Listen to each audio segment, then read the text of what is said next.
Hey Dungeoneers, do you have a home game coming up soon and you want to learn how to build out your campaigns? Well, why don't you learn how to make something like this? We had a community member come to us saying that they had a home game coming up soon and they weren't sure on how to start planning it out. So I thought this was a perfect time on stream to kind of walk people through.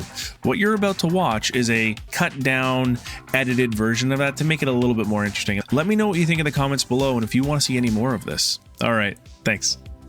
I think we should bring in our resident kobold to help start the night off. Hey Pip, are you there, buddy? How you doing today? Are you ready to do some work with me? Just a bit jittery about what work means. But if it involves staying away from big scary things and maybe finding shiny things, then yes, Pip is as ready as a kobold can be. What are we working on? Pip, we are creating a Dungeons & Dragons campaign. I would like for you to give us an idea as what the big campaign idea is. Pip has ideas! Maybe too many ideas. Like when Pip finds a pile of shinies and doesn't know which to grab first. But here's one. What if, there's a big, shiny city, yeah? And it's under a curse, but not a scary curse. More like a puzzly one, where everyone in the city has turned into shiny objects. Pip, that's a great idea. Do you think we should start fleshing that out as a campaign? Yes. Yes! Pip thinks that would be marvelous. Okay, Pip, get out of here. We'll call you when we need you, okay? Okay, so Pip has given us an idea, right? And that idea, let's just take that and run with it. There's a big shiny city, and under it a curse, but not a scary curse, but more like a puzzly one. So where the city has turned into shiny objects. So let's go over to where we start off here, okay? So let's take our campaign idea and we're just gonna type it in here. I like to kind of do like a flow chart of things. Curse on town, on city, turning people into, I think it's saying just turning people shiny. Let's just do that. And as DMs, we want to run it in a way where we're asking ourselves, why is it cursed? Cursed. An ancient dragon once beloved was then betrayed, or a fey contract. I think we're gonna do this. We're gonna mix a little bit of both. Ancient dragon fell in love with someone from the Feywild and was betrayed. This is the way you're gonna build this kind of campaign idea out now, is curse on the city, turning people shiny. Why is it cursed? Ancient dragon fell in love with someone from the Feywild and was betrayed. We want to ask ourselves two questions. Who is the dragon and who is the Fey creature? And you might not have an answer for this right off the bat, but you need to have these questions here for yourself to kind of figure out your next steps. Maybe you can link this to someone's story. Maybe you can link this to another person's NPC that they, that the players all end up loving. Maybe the ancient dragon is actually the shopkeeper of this town, right? So you don't have to have an answer for who is this dragon and who is the Fey creature right now. So we have ourselves like some backstory, and we have ourselves a question already. Where do we take it from there? So we got to ask ourselves another question. Why were they betrayed? Now, this would be something that is actually in the history of the town. This would be well known. Dragon accepted a marriage to a noble from the Fey court that upset the people of the town. So I'm going to need chat's help here. Can you give me 4 characters? So these are our 4 characters. These are your 4 players here, and we can kind of build out their backstories. Stabby McStabberson was born in the town, lived on the outskirts, and started working for the local thieves guild. Thodalier is a dwarf ironworker who has heard tale of a rare metal in the town. And Pip will use as the comic relief here. A kobold kicked out of his pack because he stole something. We don't know what he stole, and is looking for a new dragon to follow.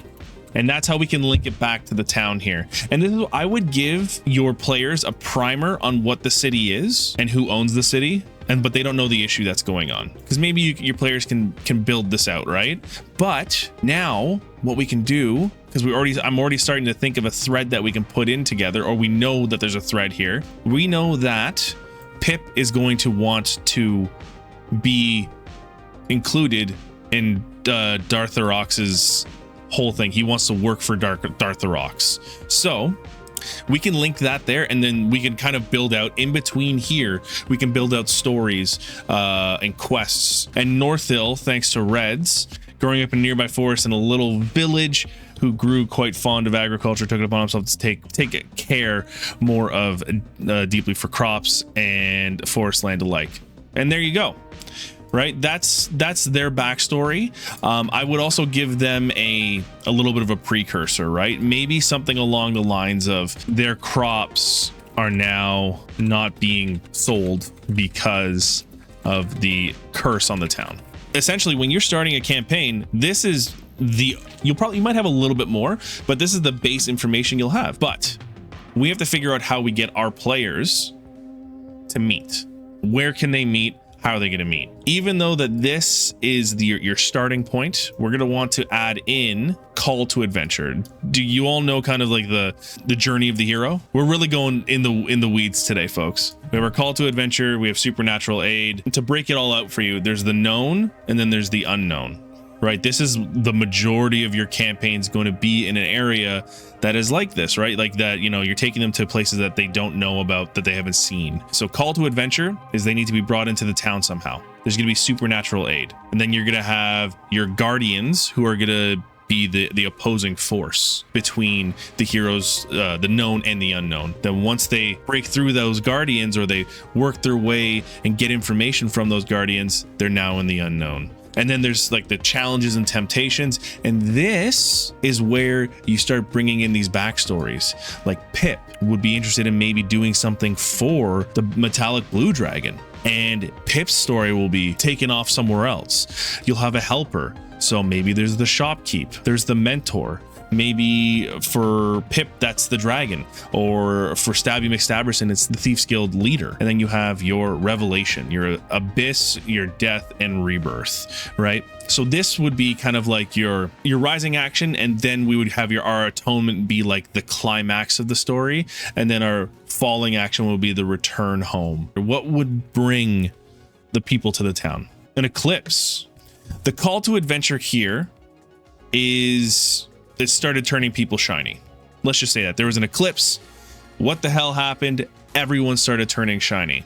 That's going to bring our players in, if we're going to be referencing the wheel, back into this call to adventure. So we're going to all link these guys together.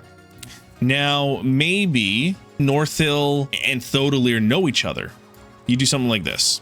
Thodelir and Northill both live in the same town and witnessed the eclipse. So now if your friends come up to you and be like, hey, I want me and my partner to start together and we know each other, that's totally fine. All you got to do is you just link in a much better fashion than this them together. And Stabby McStabberson was in the town when the eclipse happened. What the hell's going on? I don't know. I'm Stabby McStabberson. I'm edgy. What I would suggest for all you fledgling DMs here is not go too in depth with this, because guess what? Stabby McStabberson is going to have an episode and they're going to want to go on and steal something from a noble, and that's going to throw off the arc. We do not want to railroad our players. That would be a perceived look of perceived railroading. We don't want to do that. We want to give them some sort of autonomy. So while you're building out this campaign arc, you have your beach episodes, your offshoots, your side quests. This is a living document that you'll always change. Now that we have our characters all kind of starting in the call to adventure, now let's look at the supernatural aid. So who would help them out? A fey creature that has been hidden in the town to keep an eye on things. This doesn't necessarily have to be a good thing, the supernatural aid, right? They're getting some sort of information, and now the information's coming out. They're ready to build on it. Hey Dungeoneers, you've reached the middle point of the video, and now it's time for Pip's secret call out. Peter doesn't know this, but Pip really wants more shinies. Can you please let him know by commenting "Give Pip shinies" below? Pip loves shinies. Thank you. Bye-bye. Do we want the Fey creature to be the BBEG, or do we want something else, another malevolent force in between, maybe a jilted lover between the Fey creature and the dragon? I think it'd be a little bit more interesting if we have a jilted lover in the mix. Let's bring in a BBEG. Our BBEG is Mark Davis, senior manager. We'll say jilted lover of Fey creature. What I'll do is I will actually connect the BBEG to the curse on the city here. And as this messy flowchart begins to get even messier, we're going to take this and we're going to move it down, because this is not a part of the main story. This is all background information to help kind of relate it back to this campaign arc. I do a lot of what Peter does, but I also let players off the leash, so to speak. This will allow for bullshittery. The reason being, I want some stuff to do here to add in and build on. This is just very loose. I did this for the Crystal arc. I just had a very loose campaign arc idea. So if I ever felt like there was downtime and there wasn't a lot going on, I would come back to this. So we know the curse on the city was done by the BBEG. So maybe we're not going to do a betrayal. They think they were betrayed because their lover ran away. So this is the big twist, right? The ancient dragon thinks the person they fell in love with betrayed them. Well, what happened is the Fey creature disappeared after the eclipse and everything went wrong. So now we're building out more of the backstory when I said we were going to build out the main campaign arc, but I'm totally okay with this. Why did they disappear? BBEG kidnapped them. So we know that there was actually a wedding taking place during this day. So I would actually put in betwixt, I don't know why I said it so heavily like that. So the wedding was slated to take place, bing, bang, boom. And this is the information that they're going to figure out, that the wedding started, the eclipse happened, boom. So we have our supernatural aid. Let's put this in for the journey of the adventurer, right? Supernatural aid. We have our guardians to the unknown, challenges and temptations. We already know what our revelation would be. Some of these things you're not going to figure out, like your supernatural aid, your guardians to the unknown, your challenges and temptations, until you kind of get maybe a few sessions in. The call to adventure, the wedding, finding out the wedding was going to take place, the supernatural aid, and even the guardians to the unknown might be within, like, depending on like how long you want to run this campaign, that could honestly go for months to begin with. But the revelation is the BBEG kidnapped the Fey creature. This also would be the death and the rebirth, right? This is where maybe some player will unfortunately die, or maybe a beloved NPC will die, and this will reforge the group. That doesn't mean someone actually has to die. Death and rebirth is very open-ended here. It could be, you know, someone got cursed close to the family. They didn't die, they just look different, or they act different. So now we're going to go into past the revelation. We're going to go into, we have to figure out what the atonement would be, or the transformation. And the atonement is effectively, and you know, as a DM, you'll know how your players would be, but you know, if this is going to be a good campaign, you could always be like, the curse is lifted, and that is our atonement. That is coming back from the unknown and now into the known. And gift of the goddess itself would be, you know, maybe someone gets a power, maybe someone gets something, you know, through there, right? But we can figure that out, or you as a DM can figure this out, and you have your return, which is, you know, wrapping up the campaign or wrapping up the story as it is. So the supernatural aid. Now that we know that the call to adventure was an eclipse that started turning people shiny, and we can build out what the curse is exactly past that. We have the supernatural aid, we have the guardians to the unknown, the challenges and the temptations. We have to build out these. We know what the revelation is that the BBEG kidnapped the Fey creature on the day of the wedding.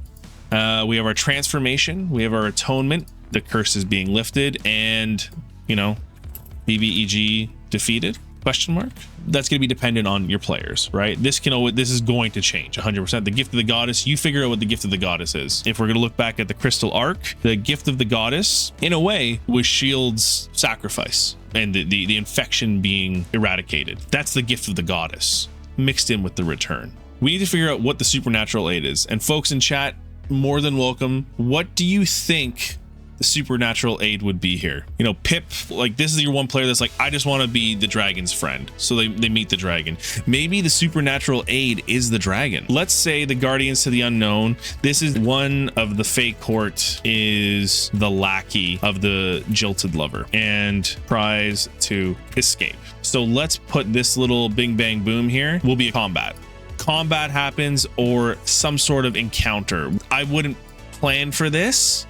Between here and here could be like 8 sessions, and there could be stuff going on in between. You could have side quests. Once again, this is just for the campaign arc itself. So now that we have found out that there is something weird going on with the lackey, we have to figure out what our challenges and temptations are. If we look at our threshold into the unknown, there's going to be challenges and temptations. There's going to be a helper, there's going to be a mentor. You can also build that out further. We can have challenge. The dragon believes that the party caused this. You know, maybe that they're now being hunted down by the guard in the town and they have to hide. This is where your story can now become really quote unquote off the rails, and they get help. They hide at a local blacksmith to clear their name. Oh, but what's this? If we look at Thodalir's story, he's heard of a rare metal in town. We will now connect his story to the local blacksmith that's going to help them clear their name. So we've reached our limit when it comes to a free program. We won't be using this one going further. We'll be using Notion, but with your eyes and your mind, we'll use movie magic and we'll just pop these things in there. I would put in another challenge.